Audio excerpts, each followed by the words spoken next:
For the tour, we condensed the show to 50 works. We're looking at 50 works. And the exhibition is called From Within, because Vicente decided, well, he can talk a little bit about his idea, but this is one of the first major shows of Tàpies' work since his death in 2012. Let me just say a little bit of my interest in the show, within the program of the museum. I thought it was very important in, in our moving into our second year of programming to, show that we're a museum that shows contemporary but also post-war art and, looking at older artists as well. In Tàpies, he was born in 1923 and lived a very long and productive life.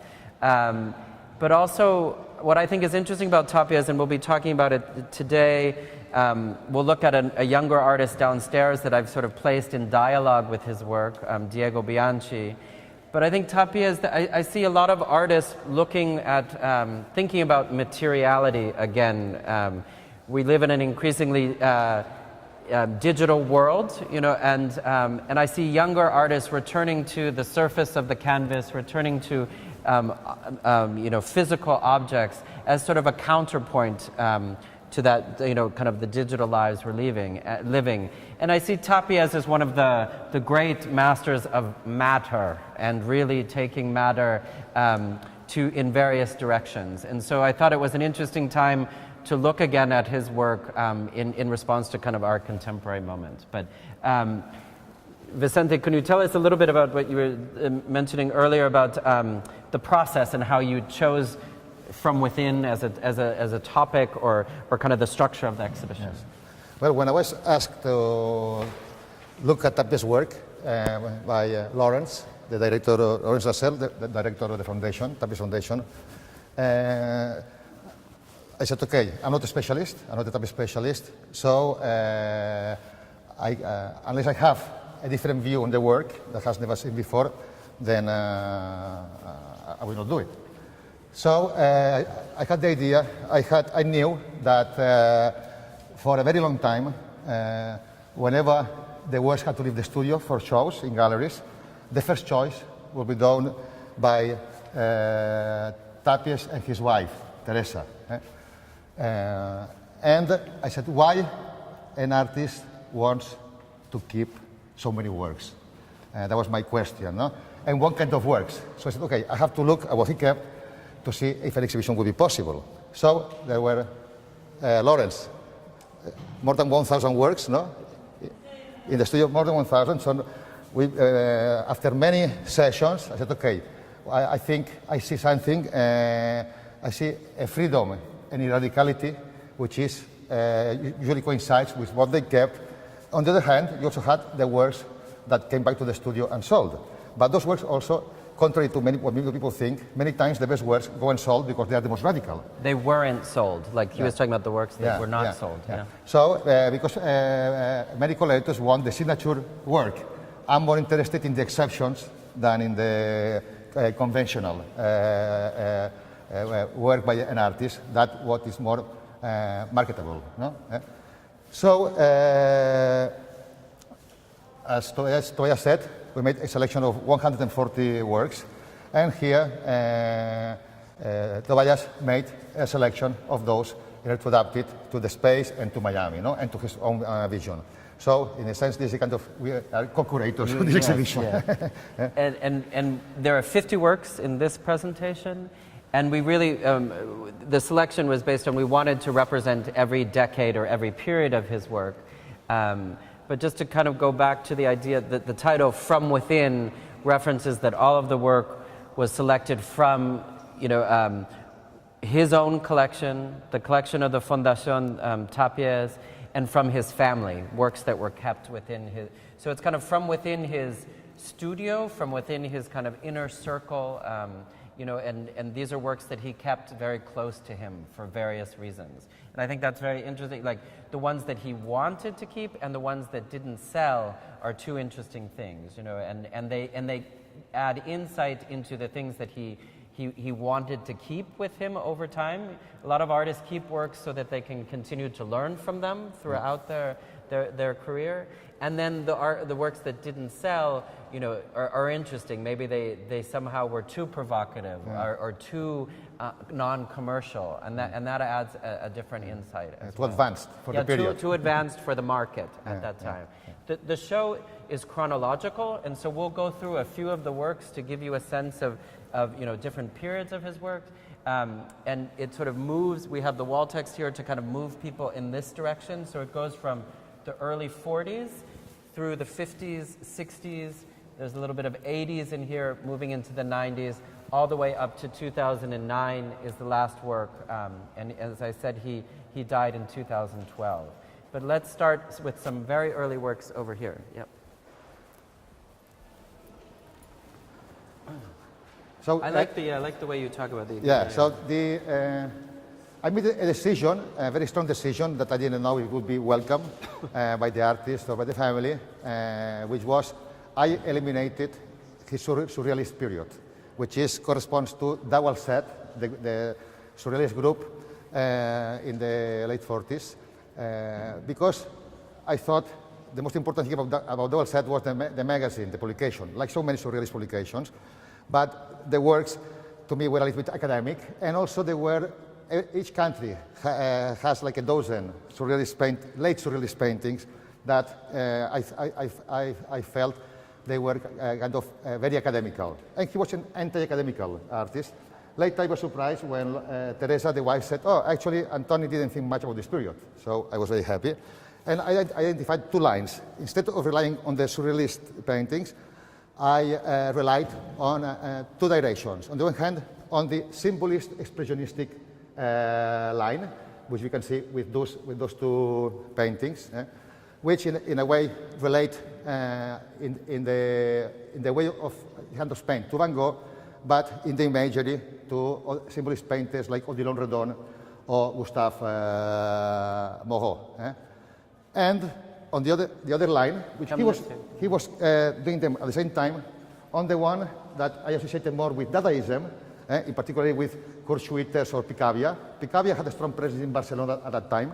He was half Catalan, half Cuban origin, and where he was incorporating this kind of rejects, the threads, the trash from the studio. No?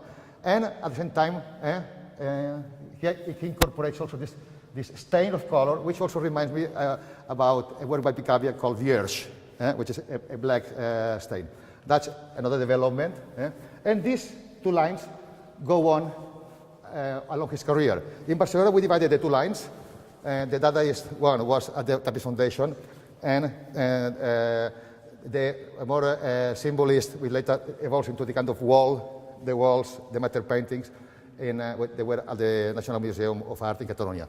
Here they are all together. One of the things you were saying earlier was something very important about Tàpies. He was a self-taught artist, and that was something he was very proud of. Yeah. You know, that he really taught himself by sort of learning from other artists, but he was also very much a humanist. You know, he was not only an artist, but he wrote and read extensively. He was an intellectual. He was a writer, friend of poets, and very interested in philosophy, in existentialism. It was after the war, Second World War, so Heidegger and Sartre were very important presences, but at the same time with mysticism, particularly the Spanish and Catalan mystics, Santa Teresa, San Juan de la Cruz, or Ramon Llull, Raimundo Llull, this Catalan medieval mystic, that also was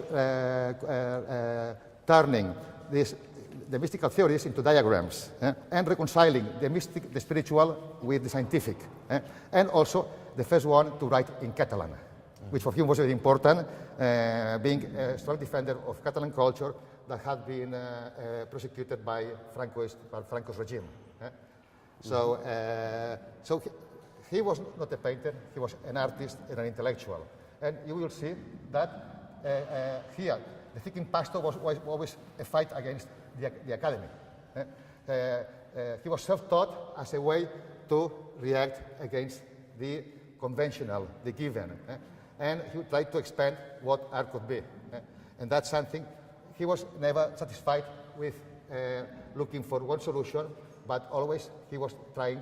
That's the reason he kept so many works. Many works were because there were problems that he thought were unsolved, but really the motor for him of art was that problems cannot be solved. You dealt with them, they were still there, and you advance, and you ask new questions, incorporate new problems, and that's the motor where you really make you go. So I thought the idea of the monolithic artist in order to give a very broad vision of his art and his interest. Let's go across here to this painting here. This is a piece that's on the cover of the catalog, so it's a piece that they chose with the project to very much highlight. And here, we have a chair covered with, fabrics and cloths found in the artist's studio that he's covered with resin so that it's solid. And starting in the 60s, but even in the 50s when we're talking about the matter painting, he starts incorporating objects of his everyday life into his work. The objects from within his studio, from around him, objects that he touched every day, that he lived with every day. These very kind of humble symbols of human life, everyday, rituals. But do you want to talk about? But here he's also referencing, classical sculptures and like things. Like the drapery, like the Victory of Samothrace, where you see the clothes move by the wind. In this case, it's their own weight. See, with the latex, they adapt this position. There was, for many centuries, one of the subjects in artist formation was drapery, which was considered a discipline in its own. In this case, he gave a second life to all the objects he had used. All the objects, either the shoes, his shoes, the slippers, the towels he had been. So, and there he was very influenced by Oriental philosophy, particularly Hinduism, Buddhism, where, the dirt and manure have the same value than gold. And here you can see how these objects that would have been thrown, that not even somebody looking in the garbage would have taken, how he dignifies them and keeps them at the same level that any precious material. So preciousness was also, there were no hierarchy. His approach is always anti-hierarchical. Well, as we can see also in the using the back of the canvas, or this kind of industrial canvas. So that's always something where he never made a difference. It's the artist's vision, is that transformation what dignifies the materials and puts them into another level. That work was from 1970. This work is from 1973. Again, an example of him really incorporating his everyday life into his artworks.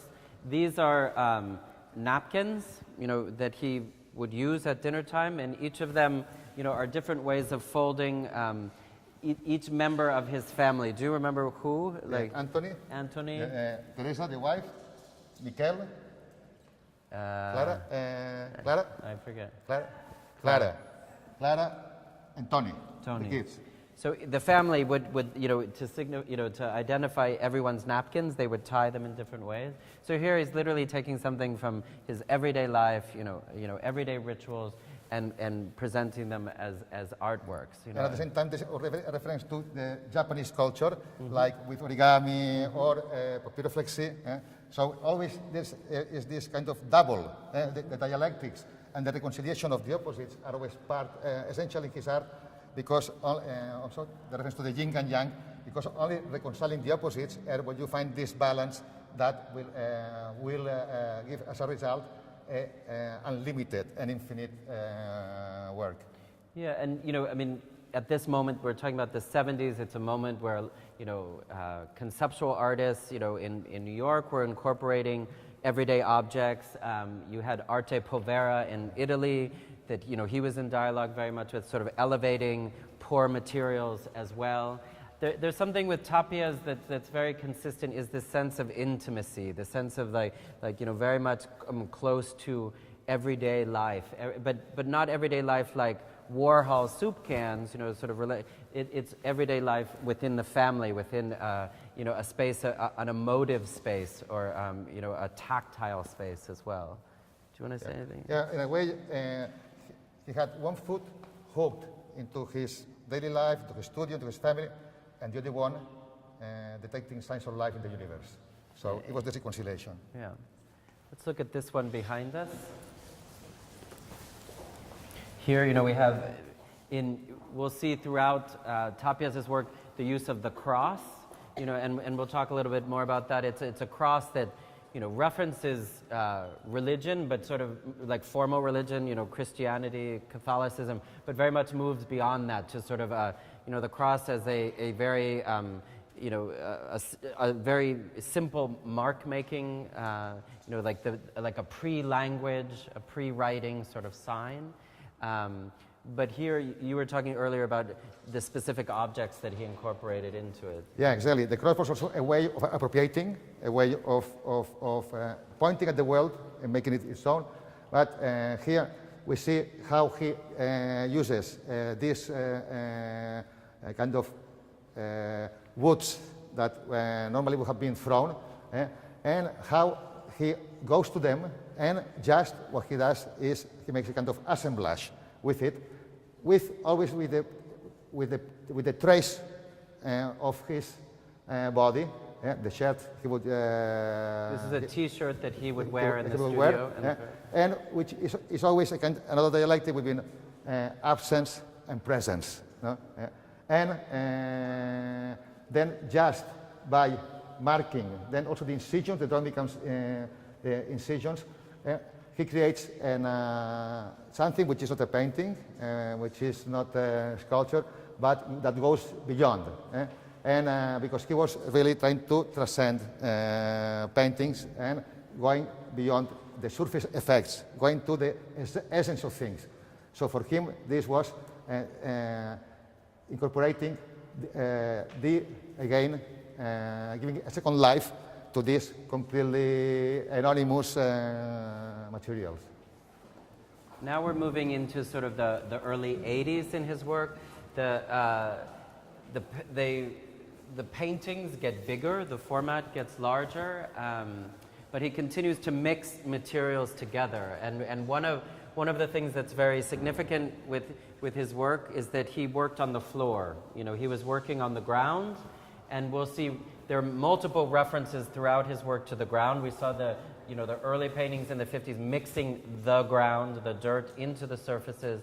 But this whole idea of like touching earth, being humble, like the humility of the ground.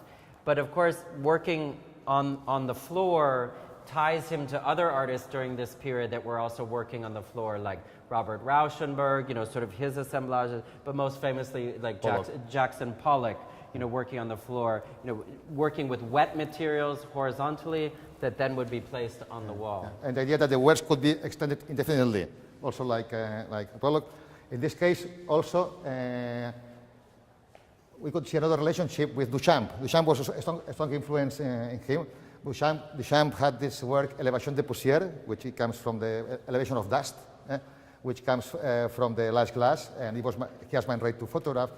And also he has a word called al infinitive, which is placed with infinite and infinitive, with the idea that you are confronted with the work, but the work has no limits, both in depth and both in extension, and hence in interpretation.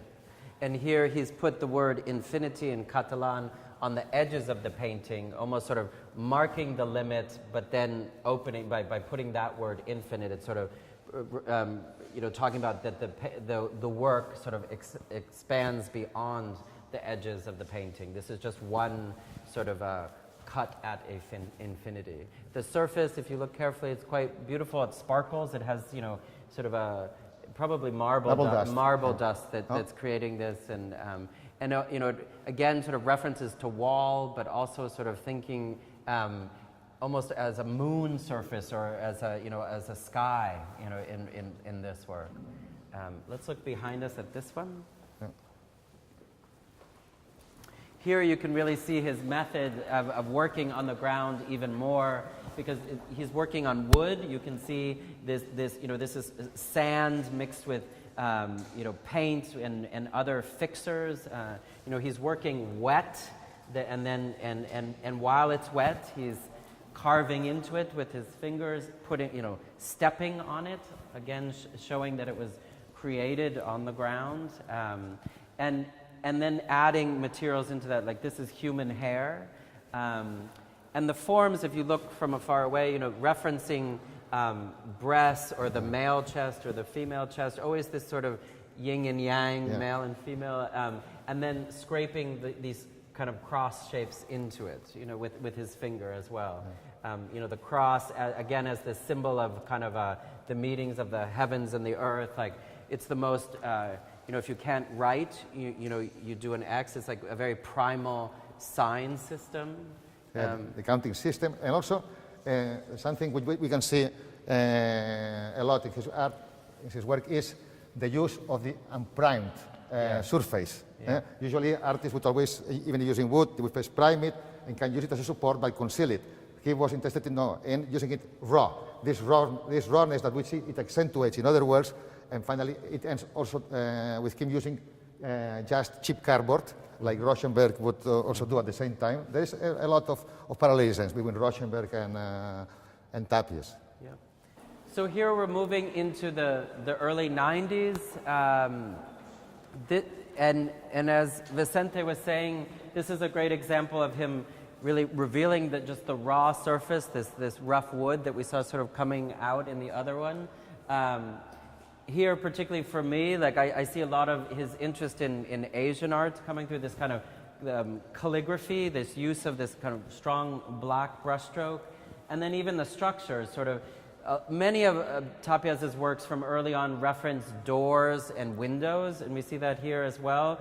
But the horizontality of it sort of evokes kind of Japanese screens, you know, and he's very much looking at Asian art, Indian art, Japanese art, Chinese art. Here, he's written on this piece, Atman is a term from Sanskrit.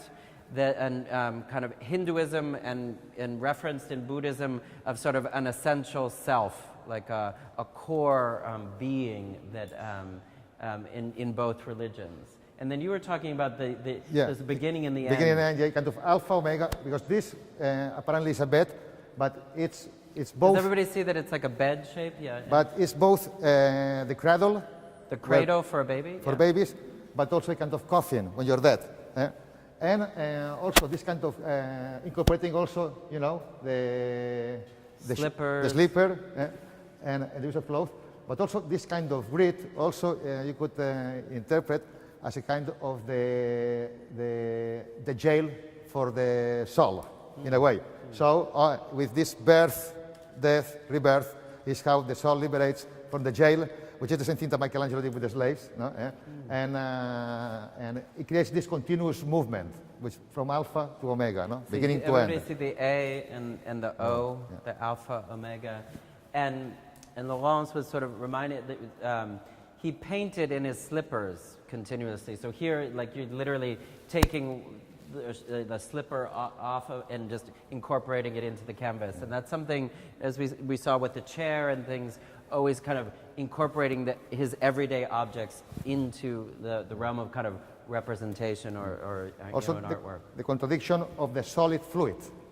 Yeah. Because you can see how this was a fluid, but you can solidify it, which is the same thing that we see in other works, which like the lava like, from the volcanic eruptions, which first it's a fluid, and then it becomes like rock. No? So again, display of contraries. Yeah, I mean, we'll see that in a lot of the works.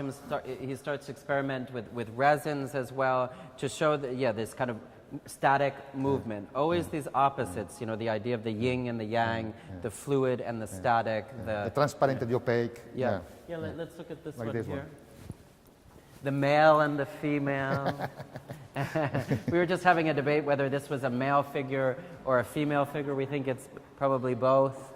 You know, here sort of this vertical figure with then hair, you know, human hair sort of attached to this resin. You know, he's using this clear resin, and you know, kind of, you know, sort of there's, you know, it's phallic and breasts, and you know, it's a whole, you know, Hermaphrodite. The doormat also, the feet get substituted by the doormat.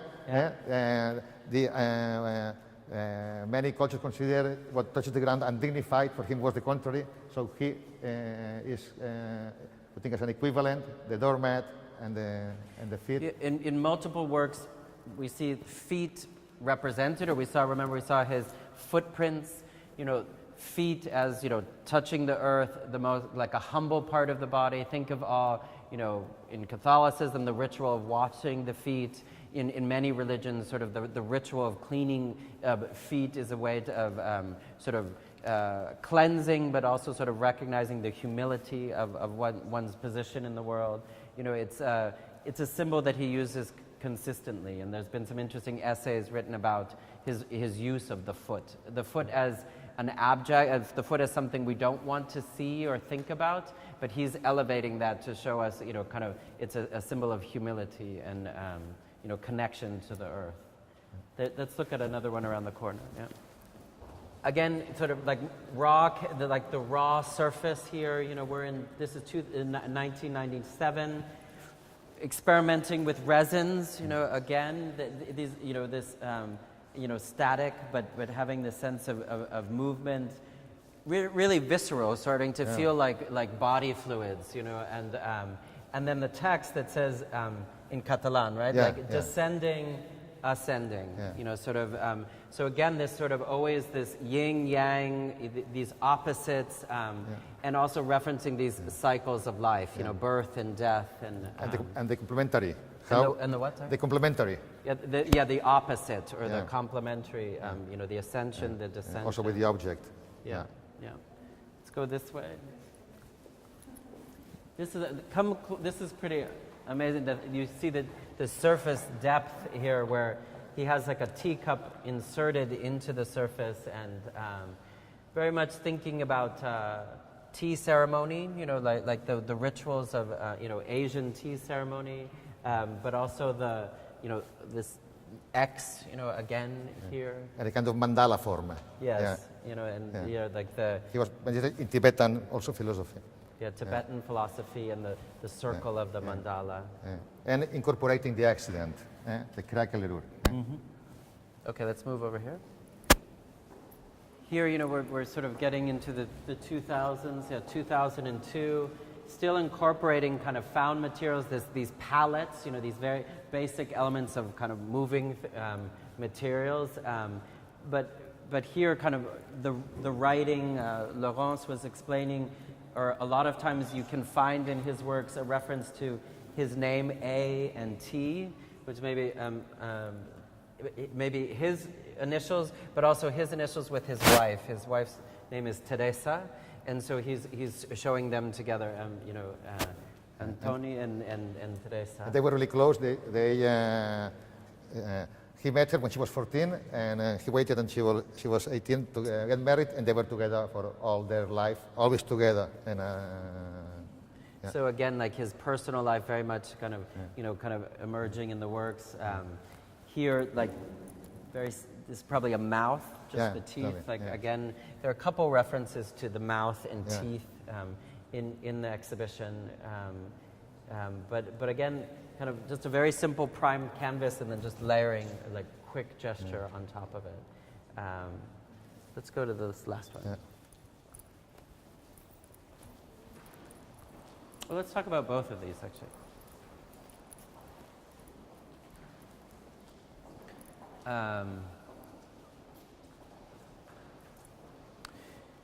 Again, kind of graffiti is like a constant sort of reference that comes in and out of his works. You were saying what was the original reference? Brassai. A book that sort of documented graffiti. But here it's sort of using spray paint, but also this dirt that almost looks like excrement, kind of on the surface. So elevating the low, the abject, the unclean, to the level of artwork. Equiparating foot and manure. Again, the same thing. Yeah, foot and manure, you're saying? Manure. Dung, But the hands here, there's more references to the body behind you, like the foot again, and there's a kind of crouching figure in the pink painting. So the kind of these fragmented parts of the body showing through in these works. And then this work here, this is 2005, you know, where this is one of the later works. Again, you know, like raw wood, you know, and just him jumping in, you know, onto the surface. Here, you know, the form very much referencing, you know, Renaissance, you know, Rembrandt's painting from, you know, the 17th century of a cow carcass. You know, there's a very famous painting by Rembrandt with this form that many artists over the years have copied, like Soutine copied it, and so he's sort of Francis Bacon, and so he's tying, you know, this form to like a whole tradition, you know, very much again talking about like a wounded body or a violent, you know, a violated body. Yeah, the flesh and the fluids. The flesh with the marble dust and and then the fluids with the resin. Yeah, these resins almost kind of recalling flesh and blood and again solidity and fluidity.